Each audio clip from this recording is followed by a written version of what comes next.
छत्तीसगढ़ के कोरबा का एक ऐसा गांव जहां आजादी के इतने साल बाद भी मूलभूत सुविधाएं पहुंच नहीं पाई हैं। जी हां, हम बात कर रहे हैं पंडो जनजाति के उस समाज की जिन्हें राष्ट्रपति का दत्तक पुत्र कहा गया है, लेकिन सरकारी योजनाएं आज भी वहां तक नहीं पहुंची हैं। देखिए BSTV की ग्राउंड जीरो से खास रिपोर्ट। कोरबा के पोड़ी उपरोड़ा विकासखंड के ग्राम पंचायत मानिकपुर का आश्रित ग्राम तिलधरा एक ऐसा गांव है जहां प्रकृति है पर सुविधा नहीं। वर्षों से देश की विशेष जनजाति पंडो समाज, जिन्हें राष्ट्रपति का दत्तक पुत्र माना गया है, ऐसे लोग आज भी महिला बाल विकास विभाग द्वारा संचालित आंगनबाड़ी जैसी महत्वपूर्ण योजना से जुड़ नहीं पाए। हालांकि शहरी क्षेत्रों में विकास दिख रहा है, लेकिन पंडो समाज के बच्चों की चिंता कौन करेगा। यही कारण है कि इन्होंने खुद ही आंगनबाड़ी का निर्माण किया और समाज की लड़की द्वारा ही बच्चों को पढ़ाया गया।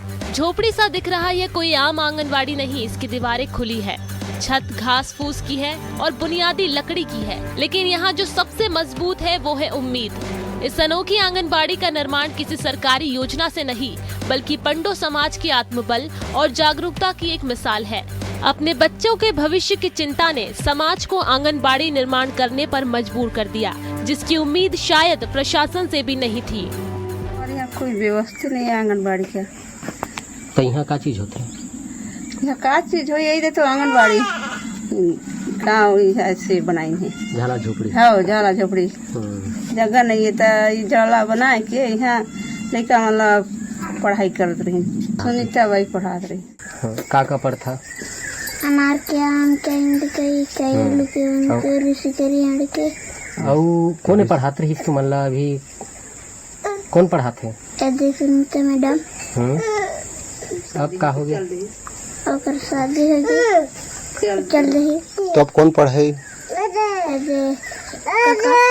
पढ़ना चाहा था, आगे पढ़ना चाहा था। पंडो परिवार की ही बेटी सुनीता पंडो ने यहाँ बच्चों को पढ़ाया, लेकिन सुनीता की शादी हो जाने से अब फिर से ये बच्चे शिक्षा से वंचित हो गए। गांव वालों ने कई बार गुहार लगाई कि यहाँ एक स्थायी आंगनबाड़ी खुले, लेकिन अब तक सुनवाई नहीं हुई। यहाँ करीब 30 बच्चे हैं, लेकिन अब तक न तो आंगनबाड़ी की सुविधा मिली और न ही जरूरी टीकाकरण की। स्वास्थ्य विभाग की अनदेखी का आलम है कि इन बच्चों को आज तक कोई भी टीका नहीं लगाया गया। समाज की महिला का कहना है कि ना तो कोई कर्मचारी यहाँ आता है और ना ही किसी प्रकार की उन्हें जानकारी दी जाती है। गंभीर बात यह है कि इनके लिए जन्म प्रमाण पत्र बनवाना भी एक पहाड़ जैसा काम है। जंगल के भीतर बसे इस समाज तक न तो योजना पहुँचती है, न सुविधाएं। सड़क भी साधन नहीं है हमारे यहाँ को भी जाए बर आए बर। एक ठे भी कोई बच्चा मतलब टीका भी नहीं लगी से आज तक कोई भी बच्चा? ये भी बच्चा भी कोई भी नहीं लगी से टीका। आप लोग बुलाते का टीका लगवा लो? नहीं, हम जब वो कहीं भी हो जाते काका कहते कि जन्म तिथि नहीं बन पा रहे तो का नहीं बन पाते, हम लेके मतलब कोशिश करके जन्म तिथि भी बनवा थी।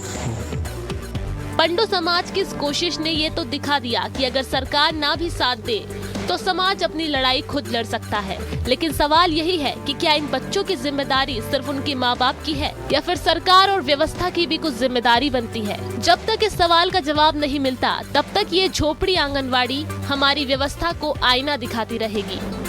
अभी हम मौजूद है कोरबा जिले से 75 किलोमीटर दूर पोड़ी उपरोड़ा ब्लॉक के ग्राम पंचायत मानिकपुर और केसलपुर के आश्रित ग्राम तिलधरा में है। यहाँ आंगनबाड़ी का सबसे बड़ा अभाव है। आज भी कई ऐसे क्षेत्र हैं जहाँ या तो निजी मकान में आंगनबाड़ी संचालित हो रहे हैं, कुछ जगह शासकीय आंगनबाड़ी बने हैं, लेकिन कुछ जगह आज भी ऐसे मरूम है जहाँ वास्तविकता में आंगनबाड़ी की आवश्यकता है, लेकिन वो आंगनबाड़ी से आज भी मरहूम है। हम इस ग्राम पंचायत की बात करेंगे तो यहाँ पर ग्रामीणों के द्वारा पंडो जनजाति निवासरत है यहाँ पर अधिकांश बहुतायत संख्या में, और पंडो जनजाति के द्वारा ये झाला नुमा जो बनाया गया है आंगनबाड़ी, यहाँ पर लगभग 24 से 25 बच्चे की जनसंख्या है।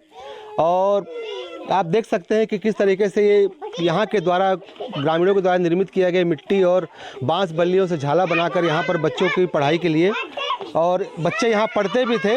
लेकिन अभी साल भर पहले यहाँ जो एक गांव की ही लड़की थी सुनीता पंडो, उनका विवाह हो गया। विवाह होने के बाद ससुराल चली गई, लेकिन अब इन बच्चों के पास समस्या है कि इनके पढ़ाई के लिए कौन पढ़ाएगा, क्योंकि ना ही आंगनबाड़ी के द्वारा यहाँ पर कोई सुविधा उपलब्ध कराई गई है, ना भवन उपलब्ध कराया गया है। जबकि यहाँ पर पंडो जनजाति है और यहाँ पर बड़ी संख्या में बच्चे भी हैं, और इनको आंगनबाड़ी भवन की सख्त आवश्यकता है, जबकि आंगनबाड़ी के द्वारा रेडी टू ईट जैसी सुविधाएं आंगनबाड़ी में छोटे बच्चों को, जहां आज देश का नौनिहाल सबसे पहले स्टार्टिंग आंगनबाड़ी से करता है और आगे बढ़ता है, लेकिन ये पंडो जनजाति के लोग ऐसे हैं जो आंगनबाड़ी से ही सुविधा से महरूम हैं।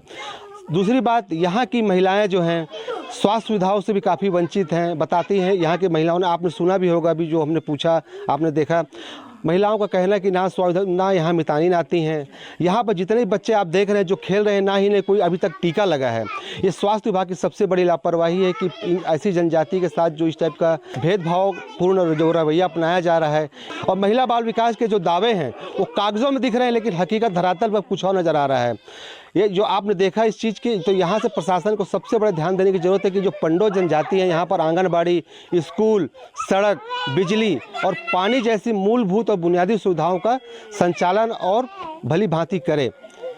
कोरबा से शारदा पाल, BSTV।